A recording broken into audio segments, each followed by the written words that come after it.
We are here with Weekend Series Preview with Chad Smith. And before we get started, I do want to tell you about the Vault Society. The Vault Society is the Ole Miss Athletics Foundation. Big push. It's a 5-year commitment of support at $5,000 minimum per year. And there's a benefiter chart on the site. We're going to get to that in just a second.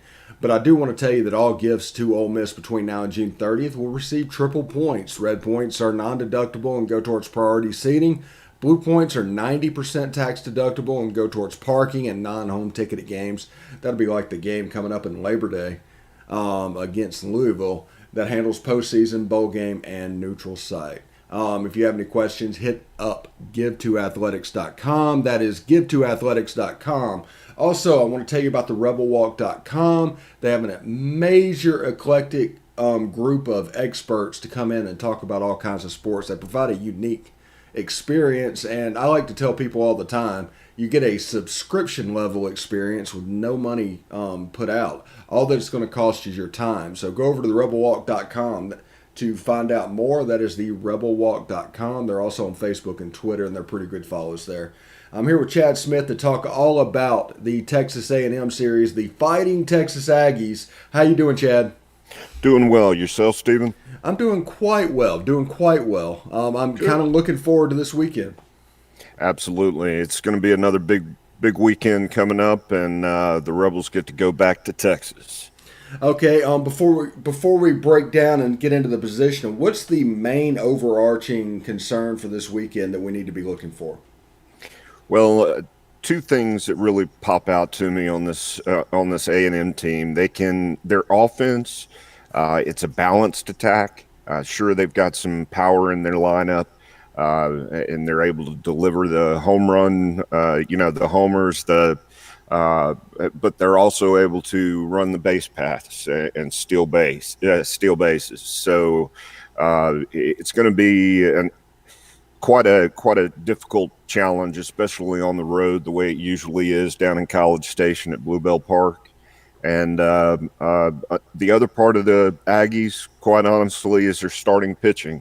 They have two very, very strong starters on Friday and Saturday. So, it's definitely going to be a challenge for us, but I believe we're up to it. Okay. Let's get straight into it in the pitching staff. Who do we have going on for Friday? Absolutely. We've got Gunnar Hoagland. Of course, he's coming off the SEC Player of the Week, Pitcher of the Week, this past week, and had a heck of a performance against South Carolina, where he put in 6 innings of work and really held the Gamecocks scoreless. And also, he only allowed 1 hit and added 9 strikeouts to his tally. So for this season, he's just doing really well. He'll look to do the same. And the Aggie ace, this is going to be Dustin Sands. He is 5-5, 4.04 ERA, and he's a left-handed pitcher that can really use his pitches and his location to his benefit. So we're going to have to be on our game. It's going to be most likely a low-scoring affair, and we need to take to him. We need to get after him and get after him early. Yeah, and you would think with you want to get through Gunner and then that little stretch, that little inning or two to get to Taylor Broadway, that is like the golden hour for this team at this moment. But with Jack Doherty, there's hope that it's kind of the bullpen is improving. Definitely, I agree, and I think Diamond has added another dimension to that middle relief spot. He's been up to 96 miles an hour with his fastball this year, and to come in for 1-2 innings of work and hold the Aggies or the opponent in this case, to a low-scoring affair, keep the walks down, keep the hits down. That's not only going to benefit the Rebels, that's going to benefit Diamond, over the course of his career as well. All right, let's move to Saturday. What can we expect Saturday? Well, on Saturday, it's of course we've got our lefty Doug Nikhazy, and he's been really on the past two games, really the past three weekends, but coming off of arguably his best start against South Carolina, where he earned a 7-3 decision. He's going to go up against senior Bryce Miller, and Bryce Miller is a flamethrower. He has a fastball that goes between 92 to 96 miles an hour on the radar gun, but he has the gas to push it up to 98. So this is going to be coming fast. It's going to be coming fast. It's going to be coming often. And he's also got his other two pitches in the mix as well. He's got a mid-80 slider, three pitches with both life and depth. And he also has a curveball and a changeup that are quality in the mid to upper 70s. So this guy's going to be a challenge, and he's a top draft pick this year, very similar to our starters. Gunner and Nikhazy will both be in the draft as well. So it's going to be a challenge for sure the first two games. Okay, that should be an interesting matchup. And on Sunday, what do we have? Well, Sunday is an interesting matchup. Of course, we've got our sophomore Drew McDaniel, and he's looking to go after his fifth win for the season.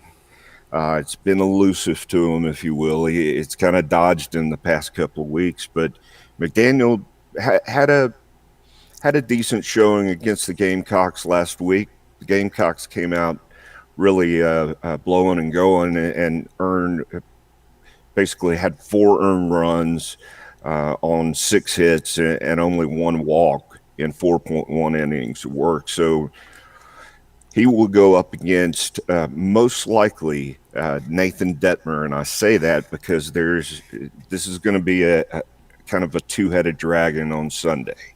And Nathan Detmer is a righty out of San Antonio, and his fastball isn't overwhelming. It's in the 88 to 90 range, but his delivery is kind of tilted, and it helps to mask, if you will, his pitch as well. So he's able to go deeper in games because of that. He's also got a slider in the upper 70s and an off-speed changeup that's deceptive as well. But Detmer is definitely capable of working deep into the games. If he doesn't, though, look for the left-hander, Jonathan Childress. He's 3-4. He's gotten touched up in a couple of games this year. But he can come in and flip the script from a righty to a lefty, and that can be a difficult process to an offense and the Rebels offense this weekend. Okay, so it sounds like they've traditionally, Texas A&M been a pretty good pitching club. Is that correct? Absolutely. Up until about 2019, they always had a very good pitching staff, very strong club. Lately, they've been retooling over the past couple of years, really in 2020 and 2021. So they're bringing in a lot of new talent, of course, with the fertile recruiting ground that is Texas. You've got prospects left and right. So these guys are going to be tough to beat, and especially on their home turf. Okay, let's move to the Texas A&M batting order and everything. What should we be concerned about from these guys? Yes, sir. So the first one that really jumps off the page is Will Frizzell. He's the cleanup. He's batting right at a 333. He's got 13 homers to his credit. So on the season, he's got a good total, good numbers. And he's also got 30. What was that? He's got 36 ribbies to him, to his credit, and that can be the difference in a slugging match, especially with the way that the Aggies run. The Aggies will utilize Ray Alejo and Logan Britt. They have a combined stolen base total of 22 on the season. So this team can put pressure on you on the base paths and at the plate and hit for power as well. Don't let this. The Rebs are not going to do this, but the Rebs cannot afford to take this Texas Aggie team for its record at face value. They've got to go deeper into the games. They've got to be able to get to these pitchers, hit the fastball, and get these starters out so that they can move forward with their offense. Well, it sounds to me like one thing that Ole Miss desperately needs to do this series will be keyed off of pitchers hitting the strike zone. Don't Absolutely. don't give any free passes if you can. That's right. Location, location, location. That's what's preached. That's what's taught. And they lose that command if they get off balance by the offense that's put up. And the Rebels have really done well, especially over the past 8-game homestand. Kevin Graham has been a standout, as always, and we expect him to. But so is JB, Justin Bench, and Hayden Dunhurst. They've really picked up the speed since Elko has, been out of the lineup. And we've got some excellent freshmen, as you know, along with Chardonnay that can, he can do it all. He can do a little bit of everything, hit for some power, and hit the gaps. So I'm looking for this to be a good scoring affair for the Rebels, as long as we can get to them early and get to them often. Okay, what kind of approach at the plate should Ole Miss take in this game? It's gonna have to be one of patience. The first part of the series on a Friday, because you're gonna have the lower scores, I believe. And then once it goes into Saturday, they're going to have to be aggressive and go after that fastball. If he's able to locate that fastball on up to 80, or excuse me, up to 98 miles an hour, that's gonna sting. Mm-hmm. So we've got to be able to attack it and then come back on Sunday and take care of business. Just get out there and have that approach, for the two candidates that could go the longest in Sunday's game. Okay, and is anybody on Ole Miss's roster that we should be paying extra attention to for this weekend? Really, the top of the lineup has come through over the past 5 games. That's probably where we've seen the most improvement since the LSU series. Since the LSU first 2 games of the LSU series at home, we've really gotten on top of the ball. I look for Kevin Graham to increase his stats and get back in the swing of things. He's been hitting for extra base hits, but not so much the home run this time. I think JB and Kevin Graham are probably the best candidates when it comes down to what we're going to see positive out of this weekend. Yeah, and to mention Peyton Chatagnier is going home to play this Absolutely. Series, so it's going to be interesting to keep an eye on that. Definitely, he's from that South Texas in the Houston area, in Cypress, Little Cypress, I believe, is the high school that he went to. But that's a fertile ground once again in a state that we'd love to get future recruits out of as well. So we've had a lot of them from Texas. So not only are we going down there for a strong baseball series against a quality opponent, historically very good opponent, but we're going down there to try to gain some recruits for the program as well. Yes. And it's imperative for Ole Miss to get the series if they can. If they get 2 out of 3, they're looking at 15-9. If they can get a sweep, they're at 16-8. Can you imagine a situation after 4-loss series where they could be looking at 15-9, 16-8? I can. I can. It's the season is with the SEC. It's so difficult to go through this, especially with it being front end loaded for us. A&M has had a very similar schedule to us, though. They've been front end loaded as well.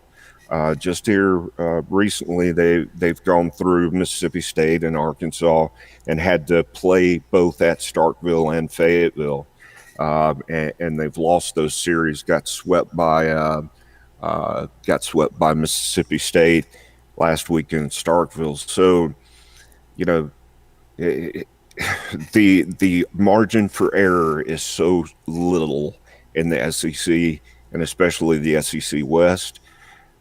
If you make it could come down to 1 to 2 pitches if you think about it, and that can make or break the game, make or break the series. Yeah, as the LSU series should tell us, if you don't play your best, anybody can come in and beat you. Absolutely, that's a great point. So we got Vandy coming next week. I'm looking forward to that preview. By the way, you talking about Jack Leiter and Kumar and the boys? Absolutely.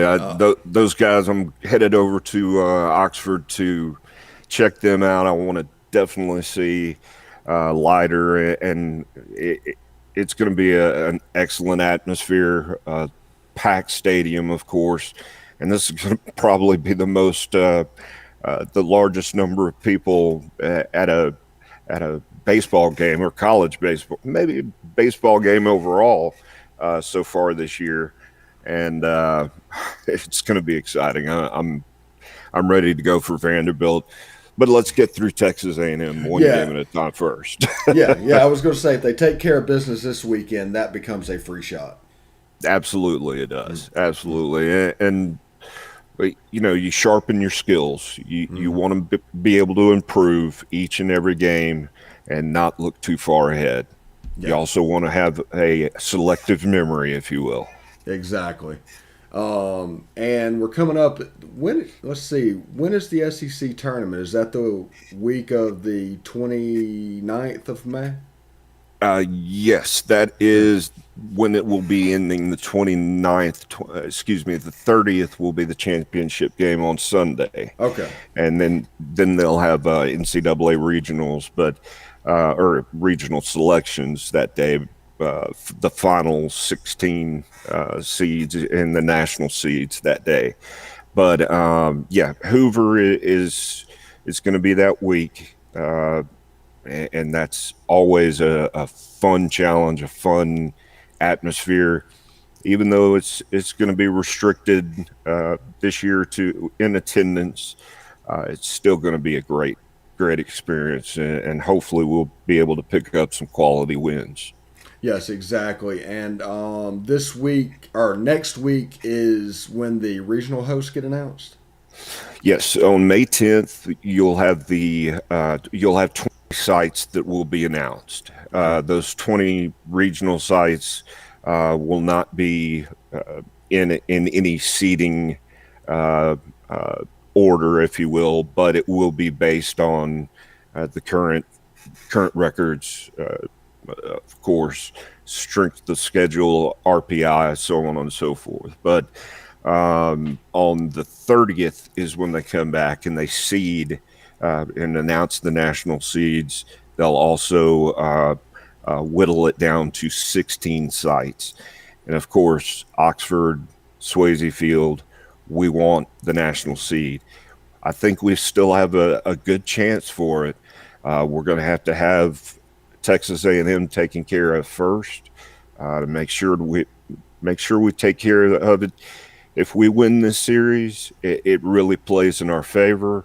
We have a good chance against Vanderbilt, and of course in Athens to close out the season, to have series wins. So, like I said, let's take one game at a time, though. Yeah, yeah. I just while I had you, I wanted to talk to you real quick about what was coming up, stuff like that, just to make sure I had it in the right place. But anyway, we're gonna close it right there. This has been the weekend series preview with Chad Smith right here on Positively Ole Miss, the Rebel Walk, and tune in next week when we're gonna go over the Vandy series. I'm sure it's gonna be a heavily watched video. And this weekend, hopefully, they will take care of business and do what they need to do. But for Chad, I'm Steve, and hotty toddy.